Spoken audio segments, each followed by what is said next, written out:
Pak Yasimin ya. Terima kasih juga atas kedatangan Mbak Dila dan Mbak Sri. Hari ini kita akan melakukan perundingan yang akan dimediasi oleh saya terkait dengan masalah Utunjiah dengan Mbak Dila ya. Ada beberapa hal yang perlu saya ceritakan terlebih dahulu terkait dengan perundingan ini.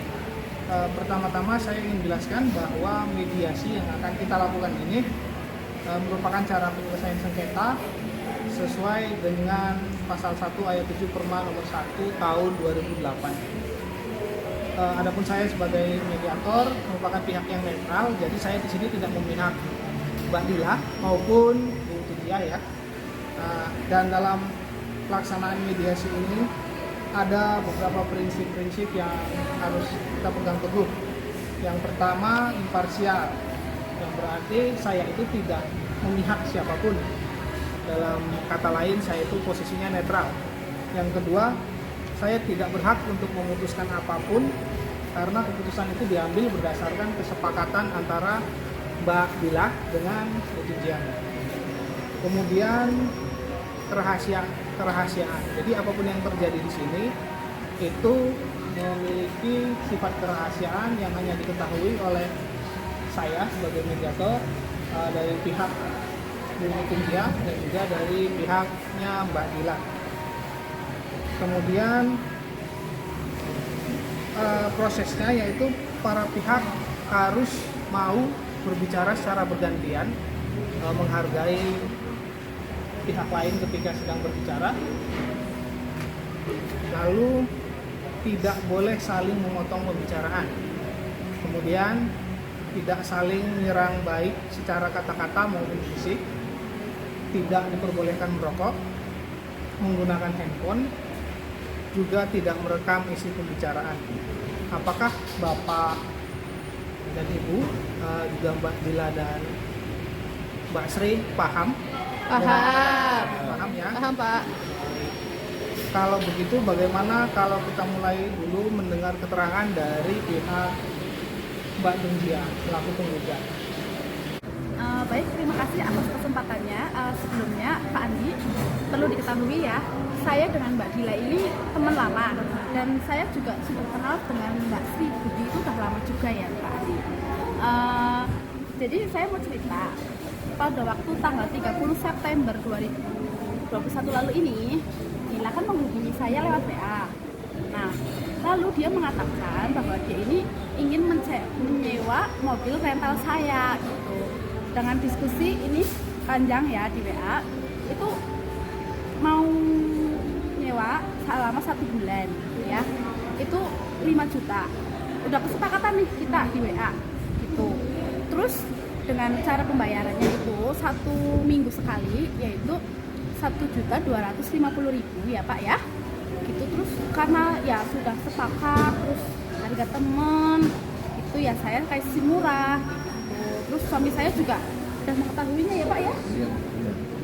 Iya benar Pak, saya mengetahui dari istri saya yang menunjukkan WA dan menceritakan kepada saya bahwa mobilnya mau disewa. Waktu itu saya mengecek semua onderdilnya dan saya mencucinya Pak Andi.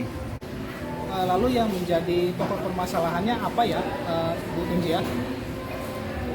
Langsung saja kita masuk ke permasalahannya ya Pak Andi ya. Jadi pada waktu tanggal 30 September ini kemarin, ini kan saya kan sudah kesepakatan lewat WA.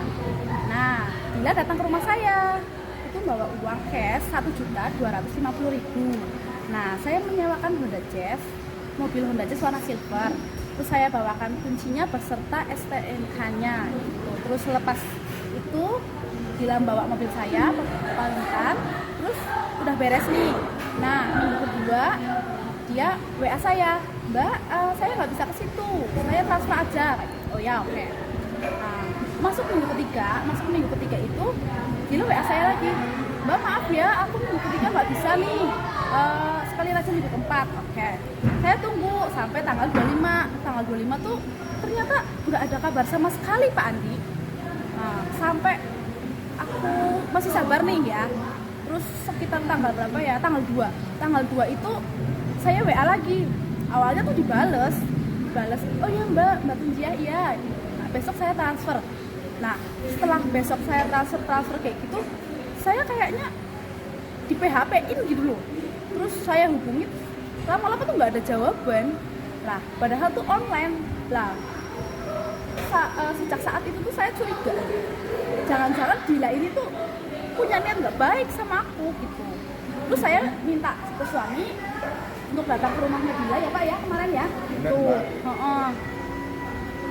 Benar, saya ke rumah Mbak Dila, namun tidak ketemu sama Mbak Dila. Katanya Mbak Dila lagi keluar, yang di rumah cuma Mbak Sri Budi. Terus terang saya langsung menanyakan uang sewa mobil tersebut, Pak Andi. Apakah ketika Pak Dasimin datang ke rumahnya Ibu Dila, Mbak Sri itu kan ketemu dengan jenengan, apa Mbak Sri itu memberikan uang sewanya Pak? Tidak, Pak Andi. Saya waktu itu langsung pulang. Nah, saya kan tidak tahu kalau misalnya Mbak Dila itu emang menyewa mobil Bapak. Jadi kan saya juga nggak dititipin uang sama Mbak Dila. Jadi saya nggak bisa bayar apa-apa dong Pak. Lalu bagaimana Mbak Tunjia setelah Pak Dasimin datang ke rumahnya Mbak Dila untuk mengambil uang sewa tersebut? Karena kan tidak diberikan. Ya saya langsung terus menghubungi Dila dong, tapi kan di situ tuh cuma janji-janji aja gitu loh Pak. Jadi saya tuh pada akhirnya ya, saya tuh tahu kalau Pasti saya bayar kok Mbak. Gak usah kayak gitulah.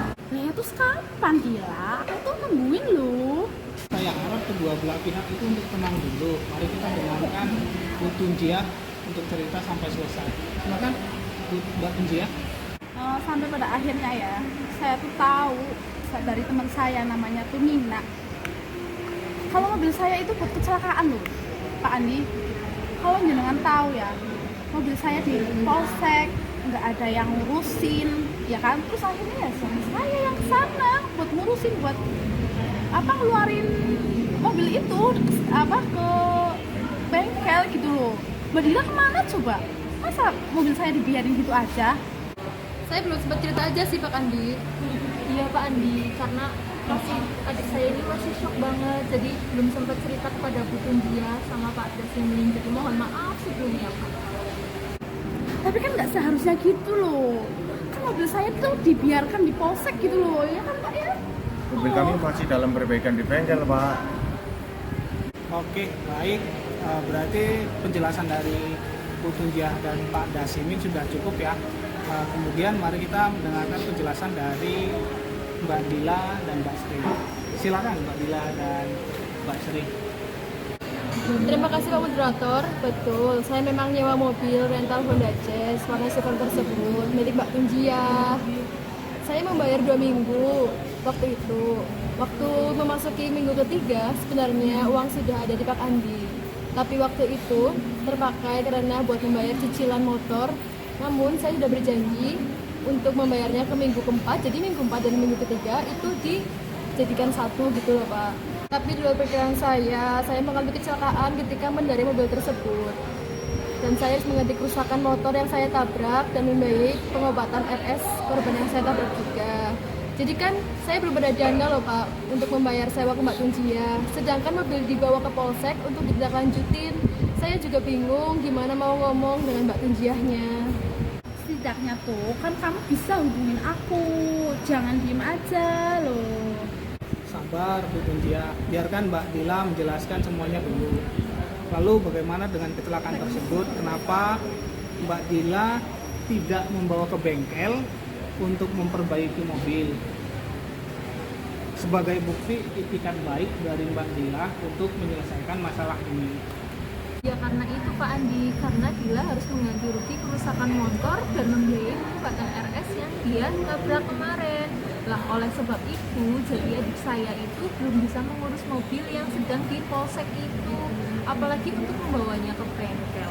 Orang Dila aja sama saya sudah tidak mempunyai uang untuk mengambil dan membawanya ke bengkel. Ya kan Dek ya? Iya Kak. Ya benar, maafkan saya ya Mbak Tunjia. Saya kemarin bingung mau ngomongnya gimana. Sedangkan saya sebenarnya beban juga tidak ngomong sama Mbak Tunjia. Tapi juga saya tidak punya uang Mbak untuk tebus mobil di polsek. Baik, sudah cukup ya dari Mbak Tunjiah juga dari Mbak Dila. Kedua belah pihak sudah saling mengutarakan sebab akibatnya. Jadi kesimpulan sementara bahwa di sini pihak dari Mbak Tunjiah dan Pak Dasimin merasa dirugikan atas perlakuan Mbak Dila yang melanggar janji yang sudah disepakati sebelumnya ya Mbak Dila mengenai sewa menyewa mobilnya Bu Tunjiah, dan juga Mbak Dila itu masih belum mencapai kesepakatan mengenai kerusakan yang timbul akibat penggunaan mobil yang dilakukan oleh Mbak Dila. Ya, dengan adanya pertemuan ini tentu kita semua ingin mendapatkan solusi yang terbaik buat Bu Tunjiah maupun Mbak Dila. Nah, saya ada mencatat beberapa jalan tengah yang saya tawarkan untuk menengahi perkara ini. Yang pertama, ada catatan beberapa ya. Satu, telah diakui oleh kedua belah pihak. Mbak Dila memang belum memenuhi kewajibannya membayar uang sewa pada minggu ketiga dan keempat kepada Bu Tunjiah sebesar Rp2.500.000. Yang kedua, bahwa Mbak Dila telah melalaikan kewajiban atas kelalaian yang dilakukan sendiri oleh Mbak Dila untuk mengambil mobil dari polsek dan membawanya ke bengkel, kemudian memperbaiki mobil yang rusak tersebut. Namun hal ini malah dilakukan oleh pihak Bu Tunjiah, yaitu mobilnya dibawa Pak Dasimin keluar dari polsek, kemudian dibawa ke bengkel untuk diperbaiki. Ketiga, bahwa pada saat ini mobil Honda Jazz yang berwarna silver masih berada di bengkel. Keempat, bahwa Mbak Dila dibebankan kewajiban membayar atas kerugian mobil yang ditimbulkan baik sebagian maupun sepenuhnya. Nah, untuk pembayaran ini, hal ini nanti kita bahas. Apakah semuanya paham dan bisa menerima penjelasan dari saya? Paham. Baik Mbak Tunjiah, seharusnya pertanggungjawaban yang bagaimana yang dilakukan oleh Mbak Dila terhadap masalah ini? Terima kasih Pak Andi. Jadi harapan saya nanti Dila itu membayar saya 2.500.000 untuk uang sewa mobilnya. Terus yang kedua, saya minta biaya mobil yang ada di bengkel itu ya ditanggung semua oleh Mbak Dila, soalnya kan dia yang sepenuhnya bersalah gitu. Tadi pagi kami ke sana menyerahkan nota ini Pak Andi.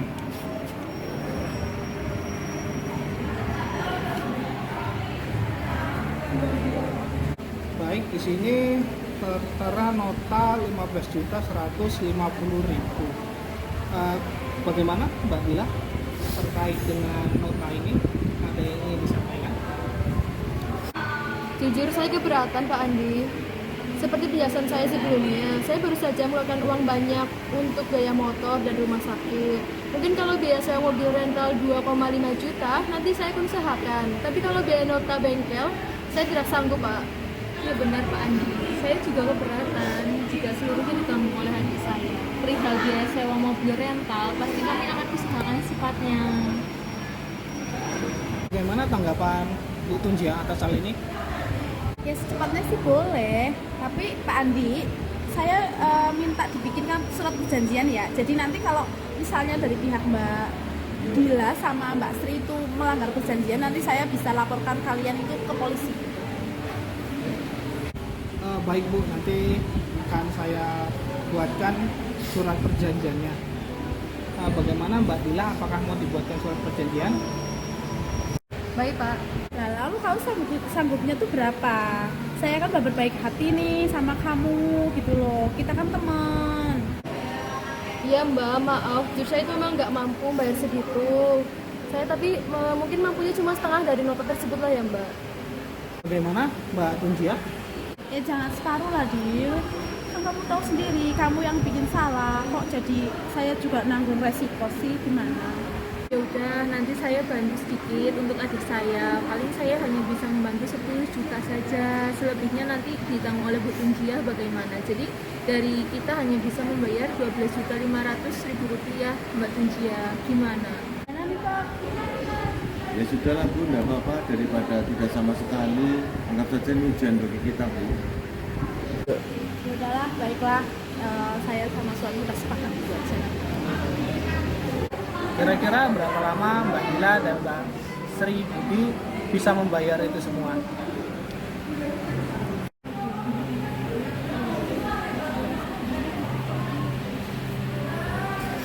Ya udah Pak, Bu, maaf ya saya mungkin 3 bulan, kasih waktu saya 3 bulan ya Pak, Bu. Bagaimana Mbak Tunjia bersedia menerima waktu 3 bulan? Ya jangan 3 bulan lah ya, 3 bulan itu terlalu lama loh. Saya mintanya 2 bulan aja lah Pak Andi, nggak mau aku 3 bulan. Bagaimana Mbak Dila dari Bu Tunjia mintanya 2 bulan? Oke Pak Andi, saya terima. Baiklah, terima kasih untuk semuanya. Akhirnya kita mendapatkan solusi dari persoalan ini. Saya izin sebentar ya untuk membuat surat perjanjian yang nanti akan kita sepakati dalam bentuk kita tanda tangani bersama. Apakah saya boleh minta identitas dari Bapak dan Ibu sekalian untuk dimasukkan Boleh ke Pak, dalam boleh Pak. perjanjian? Boleh.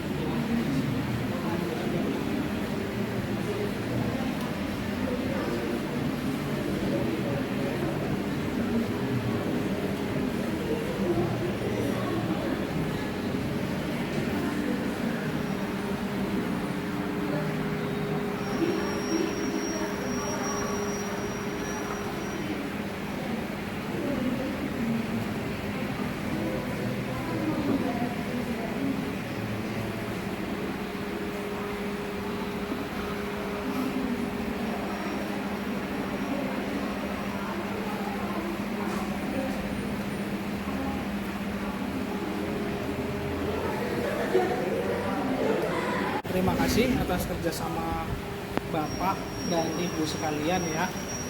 Pertemuan ini saya nyatakan ditutup. Semoga masing-masing pihak, baik dari pihak Mbak Tunjiah juga Mbak Dila, dapat memenuhi kewajiban masing-masing sesuai dengan surat kesepakatan yang sudah kita buat. Saya mengucapkan terima kasih yang sebesar-besarnya karena pertemuan ini bisa selesai dengan baik, dengan damai, dan saya harap kita semua tetap menjaga silaturahmi ini. Saya ucapkan sekali lagi terima kasih yang sebesar-besarnya.